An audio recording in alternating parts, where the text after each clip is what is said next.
I was running the excavator when my phone buzzed against my hip. 3:30 on a Tuesday, middle of another foundation pour, and Frank Morrison was calling me. Frank never called during work hours. Hell, Frank barely called at all. We'd been neighbors for 8 years, nodding over fence posts and borrowing tools, but phone calls meant something was wrong. I shut down the machine and climbed out, hard hat tucked under my arm as I answered. "What's up, Frank?" I said into the phone. "Mike." His voice came back with that flat military tone he used when things got serious. 20 years in the Army had taught Frank to deliver bad news clean and quick. "You need to come home. Now." The construction site noise faded around me. "What happened?" "Emily? Okay?" I asked quickly. "There's a black sedan in your driveway that ain't yours," he replied grimly. The words hit like a punch to the gut. 16 years of marriage, and I'd never questioned Emily's faithfulness. Not once. We'd built something solid together. Or so I thought.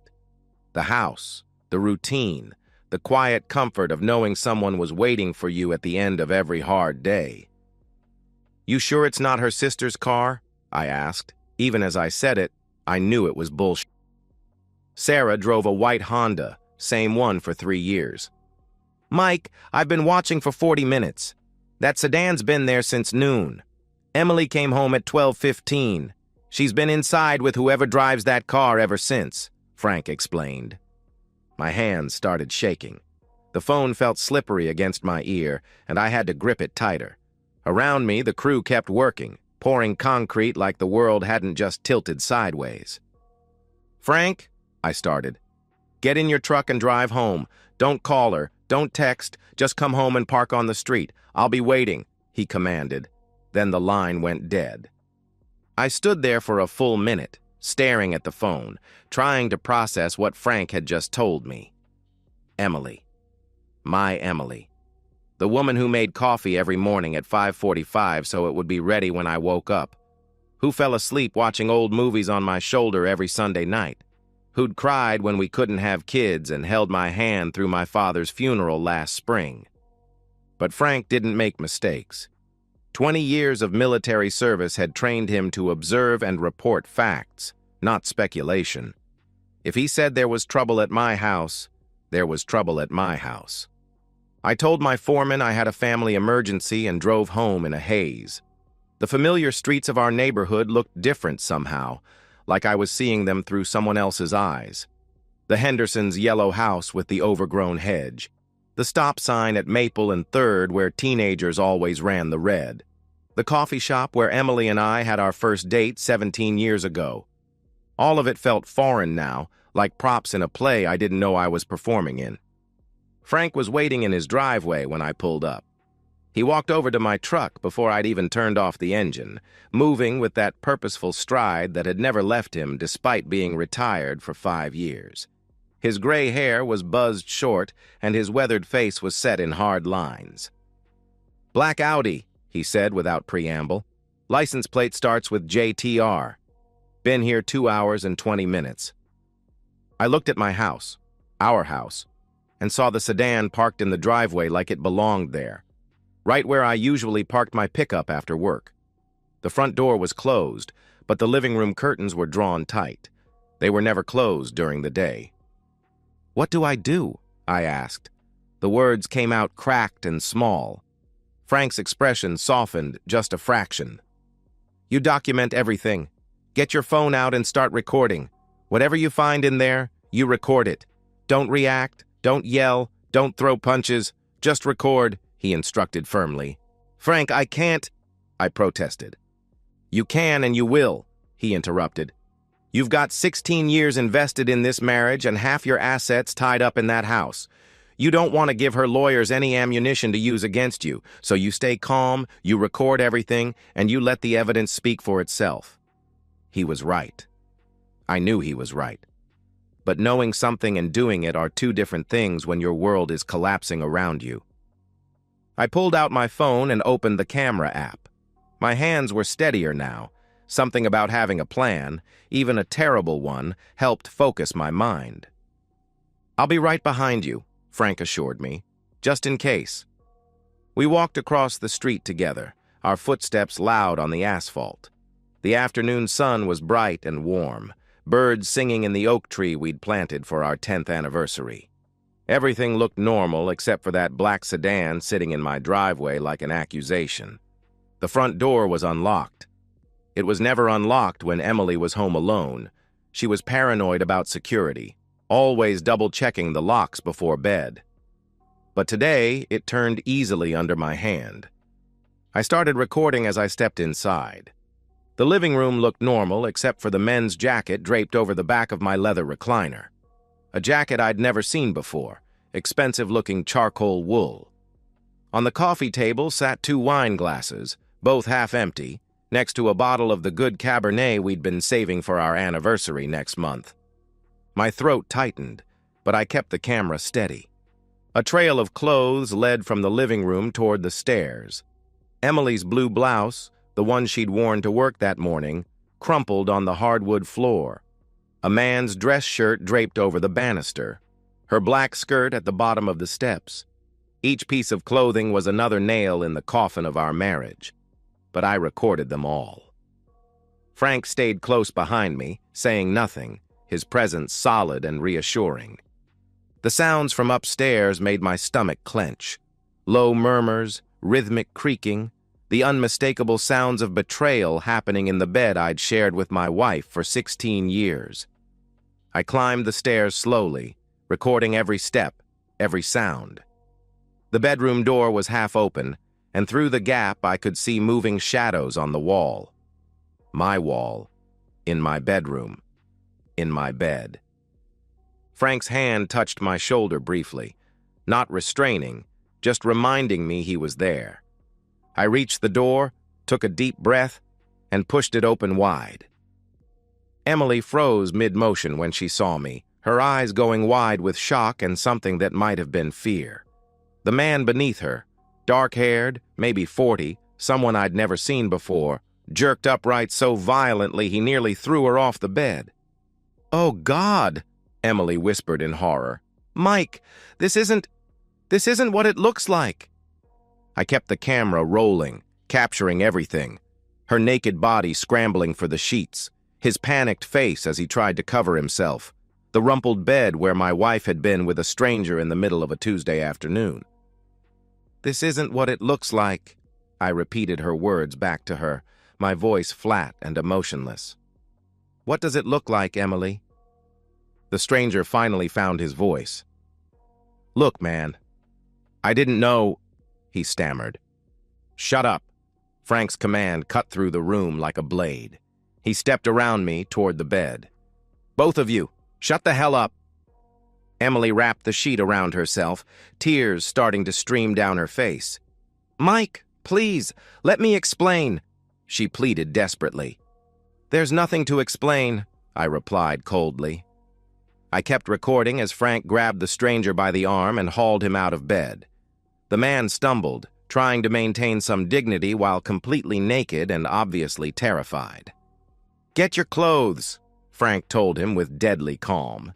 "You've got 60 seconds to get dressed and get out." "Wait, you can't just—" the stranger protested weakly. Frank slammed him against the bedroom wall hard enough to rattle the family photos hanging there. 2 quick punches to the solar plexus left the stranger gasping and doubled over, all fight knocked out of him. 50 seconds, Frank said conversationally. The man stumbled toward his clothes, pulling on pants and shirt with shaking hands. He kept glancing at me, at the phone recording everything, at Frank who stood ready to deliver more punishment. Emily huddled on the bed, crying harder now, her mascara leaving black tracks down her cheeks. "Mike, please stop recording," she begged through her tears. "Please, we need to talk about this." "We needed to talk about this before you brought him into our bed," I answered with icy control. The words came out calm and measured, like I was discussing the weather. Inside, I felt hollow and cold. "Get dressed and get out of my house." "This is my house, too," she started to argue. "No," I cut her off sharply. I kept the camera on her face, making sure to capture every expression. Remember that prenup you signed 16 years ago? The one you thought was romantic because I was so committed to marrying you? Turns out it's not so romantic when you're the one violating it." The color drained from her face. She'd forgotten about the prenup. I could see it in her eyes. We both had, honestly. It had been my lawyer's idea, a standard protection for a man who owned his own house and had started building equity in a construction business. Emily had signed it without question, laughing about how paranoid lawyers were. The stranger finished dressing and stumbled toward the door. Frank followed him, not touching but making sure he understood the escort was non-negotiable. I heard them go down the stairs, heard the front door open and close. Through the bedroom window, I watched the man sprint across the lawn to his black Audi, not even bothering with dignity anymore. He fumbled with his keys, dropped them, picked them up, and finally got the engine started. The sedan backed out of my driveway fast enough to leave rubber marks on the concrete. He didn't look back. Emily was still crying, still wrapped in the sheet that smelled like betrayal and broken promises. "Mike, I'm sorry. I'm so sorry. This was a mistake. A stupid mistake. It doesn't mean anything," she sobbed. "You're right," I said, still recording. "It doesn't mean anything. Our marriage doesn't mean anything. The 16 years we spent together don't mean anything. The promises we made don't mean anything. So pack your things and get out." "You can't just throw me out," she protested weakly. "The house is in my name. The prenup you signed waives any claim to marital property in case of adultery. I've got video evidence of your infidelity recorded in high definition," I stated with brutal clarity. I finally stopped recording and slipped the phone into my pocket. "You've got no legal standing to stay here, and I've got every right to have you removed if you refuse to leave voluntarily." She stared at me like she was seeing a stranger. And maybe she was. The man who'd loved her unconditionally for 16 years was gone, replaced by someone who understood the value of preparation and documentation. "Where am I supposed to go?" she asked helplessly. "That's not my problem anymore," I replied without emotion. Frank returned, closing the bedroom door behind him. "Coast is clear. Your boyfriend won't be coming back anytime soon," he reported. "He's not my boyfriend," Emily whispered. "Then what is he?" I asked directly. She couldn't answer, couldn't explain, couldn't justify what I'd walked in on. So she cried instead, like tears would somehow wash away what I'd seen and recorded. "Get dressed," Frank told her with firm authority. "Pack what you need tonight. You can come back for the rest when Mike's at work, but you're not staying here." Emily looked between us, searching for some crack in our resolve. Finding none, she slowly got up and began pulling on clothes with shaking hands. Every movement was careful and deliberate, like she was afraid sudden motion might shatter whatever remained of her world. 20 minutes later, she was gone. Suitcase packed, car loaded, driving away from the house we'd shared for 16 years of marriage. She didn't say goodbye, didn't try to explain again. Just left, taking nothing that wasn't clearly hers. Frank locked the front door behind her and turned to me. "Beer?" he offered simply. I nodded. We settled in the living room, cold bottles in hand, watching a baseball game on the television like it was any other Tuesday evening. Like my marriage hadn't just exploded in the space of an hour. We didn't talk about what had happened, didn't analyze or speculate or plan next steps, just sat in comfortable silence, two men who understood that sometimes the most important conversations happen without words. The game went into extra innings, but neither of us minded. My lawyer, Janet Morrison, no relation to Frank despite the name, reviewed the video evidence with the clinical detachment that made her worth every dollar I paid her. She'd handled my business contracts for 5 years, but this was our first foray into family law. "This is about as airtight as it gets," she said, closing her laptop after watching the recording for the second time. "The prenuptial agreement is ironclad, and your video documentation eliminates any possibility of her claiming emotional distress or denial. She can't argue the adultery didn't happen when we have HD footage of her in the act." We were sitting in her office on Thursday morning, 2 days after my world imploded.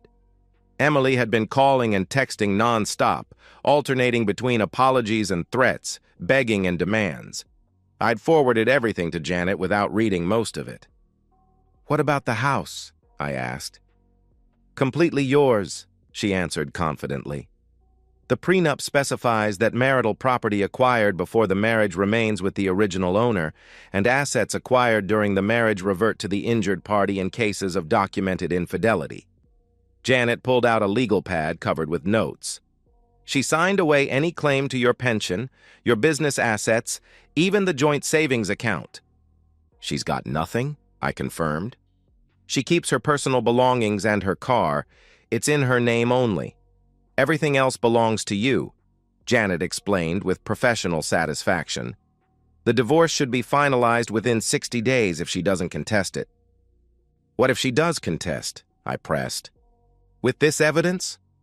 "Her lawyer would advise against it. Any judge who sees this video will rule in your favor, and she'll end up paying both legal fees. She's better off accepting the settlement and moving on," she replied matter-of-factly.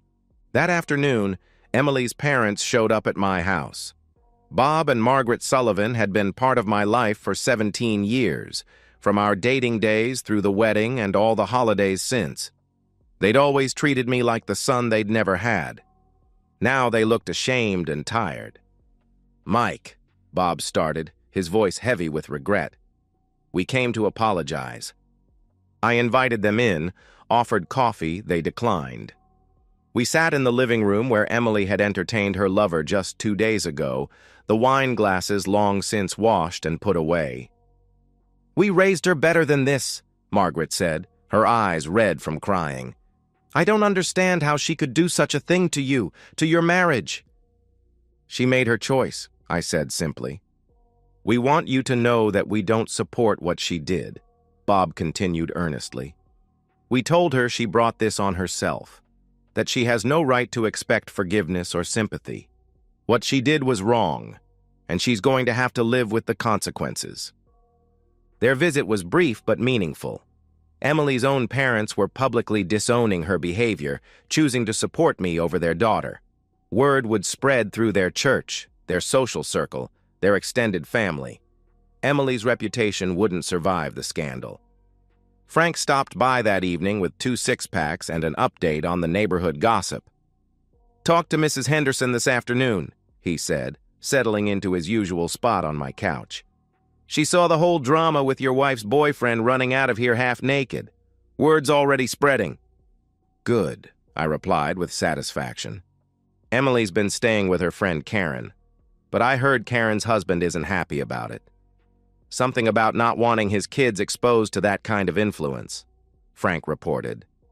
The social consequences were piling up faster than I'd expected.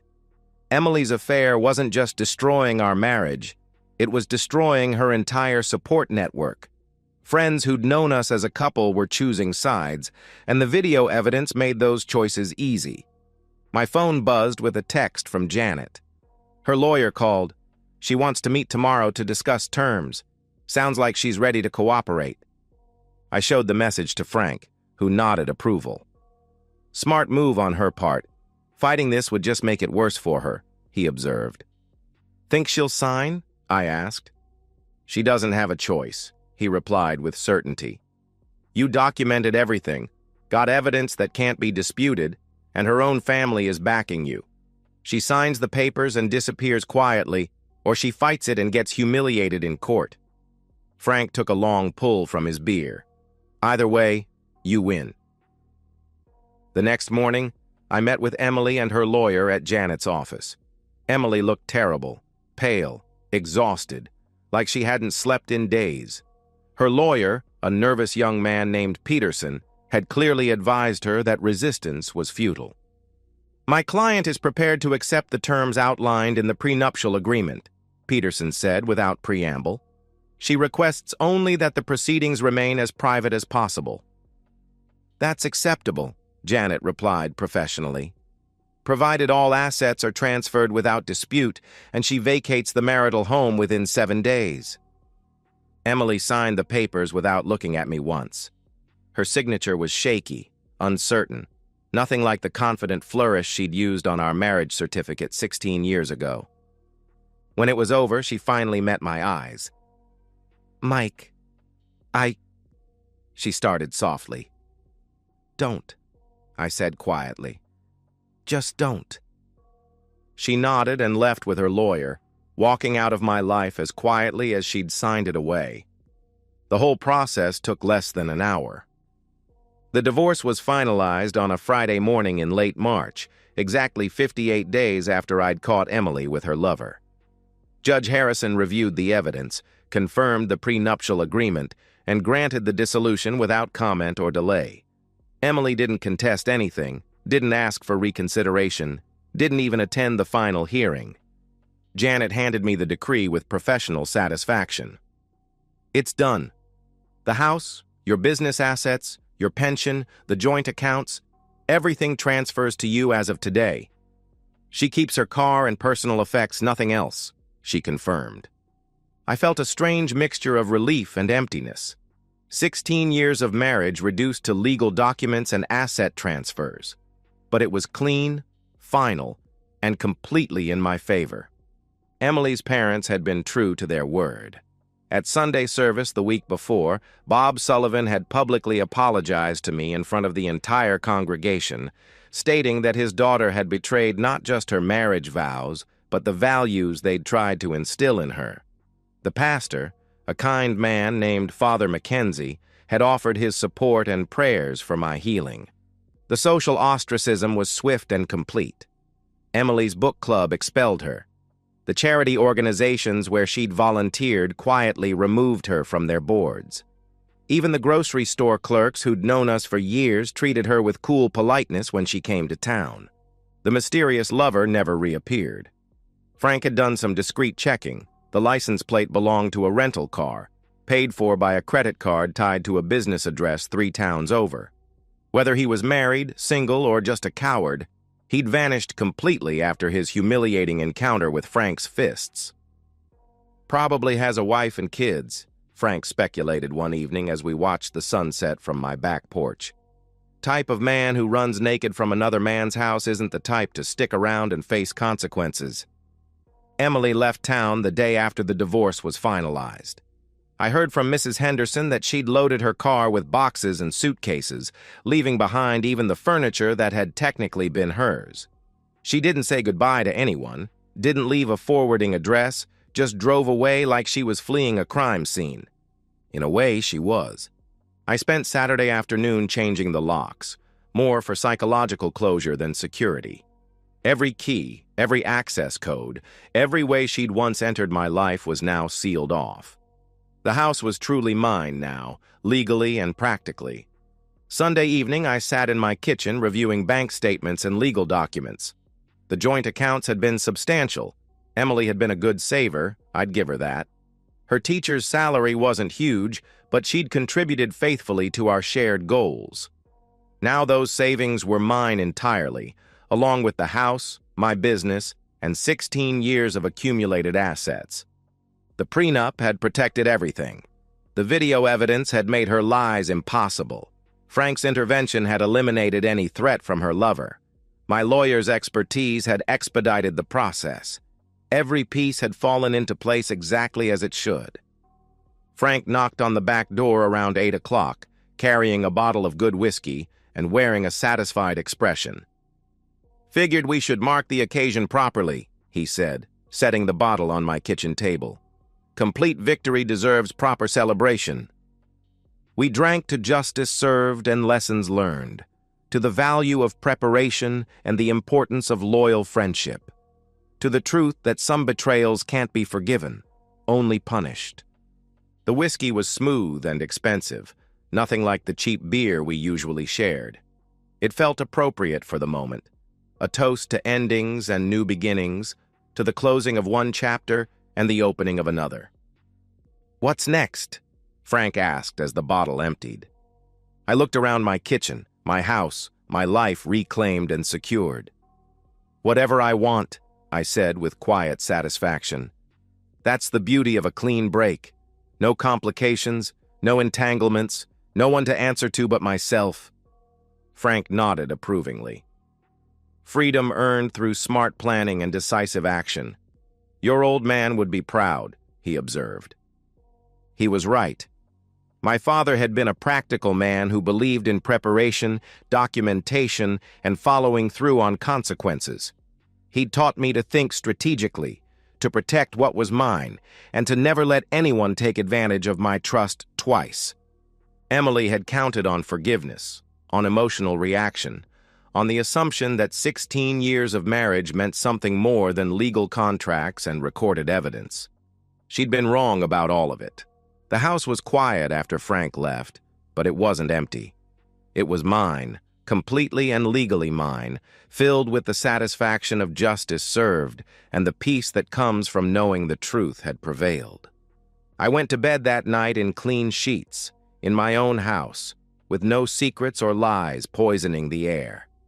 For the first time in months, I slept without dreams.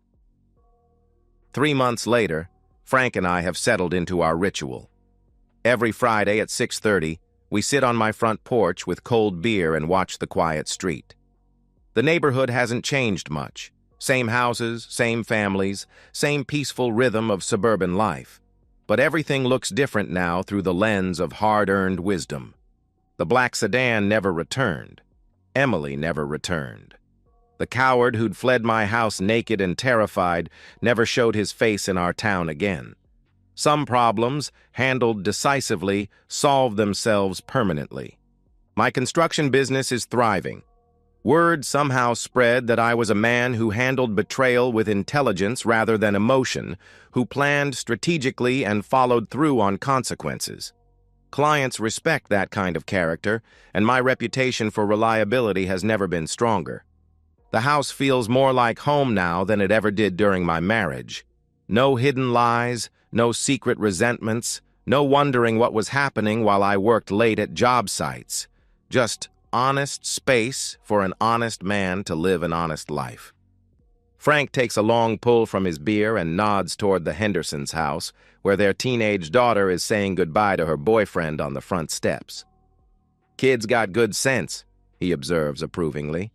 Keeping things visible, above board.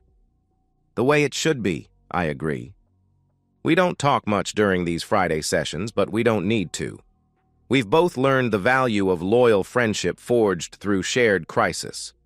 Frank saw trouble coming and warned me. He helped me gather evidence instead of acting on emotion. He eliminated the threat when it needed eliminating. That kind of loyalty can't be bought or faked. The sun sets behind the oak trees, casting long shadows across the street where I once lived, lies without knowing it. Now I live truth, documented and verified, with a friend who understands the importance of watching out for each other. Sometimes Emily's parents drive past on their way to evening church services. Bob always waves. Margaret sometimes nods. They've never asked about their daughter, never mentioned where she went or what she's doing now. Some chapters close completely when they end.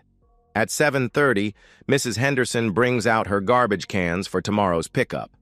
Mr. Peterson walks his dog past our house, stopping to chat about the weather or the latest city council meeting. Normal life continuing normally, the way it should when everyone's honest about who they are and what they want.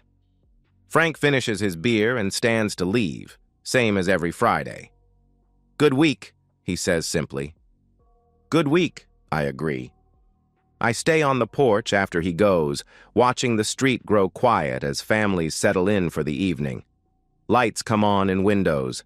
Television screens flicker blue in darkened living rooms. The ordinary magic of people living honest lives in honest homes. My phone doesn't ring with desperate calls or angry texts anymore. My mailbox doesn't fill with lawyers' letters or bills for someone else's mistakes. My house stays exactly as I leave it. No evidence of betrayal hidden in bedroom shadows or wine glasses on coffee tables. The peace isn't just the absence of conflict.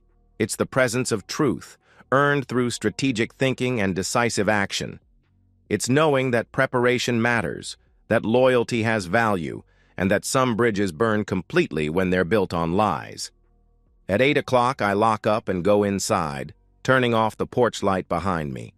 Tomorrow, I'll work another honest day, come home to my honest house, and know that everything I see is exactly what it appears to be.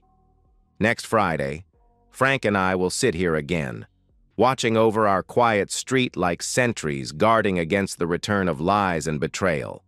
Two men who learned the hard way that some friendships are forged in crisis, some victories are earned through preparation, and some peace comes only after justice is served. The street is empty now, peaceful under the streetlights. No black sedans, no hidden threats, no secrets waiting to destroy what took years to build. Just truth, finally, and the satisfaction of knowing it will stay that way. And so, we've reached the end of today's story. Was it what you expected, or did it take a twist you didn't see coming? I'm curious to hear your thoughts. Share them in the comments below, and let's get a conversation going. If this story kept you hooked, make sure to hit that like button. And if you're new here or just haven't subscribed yet, now's the perfect time to join our community. I bring you fresh, captivating stories every day, so click that subscribe button and turn on notifications so you never miss out. Thanks for watching, and I'll see you in the next one.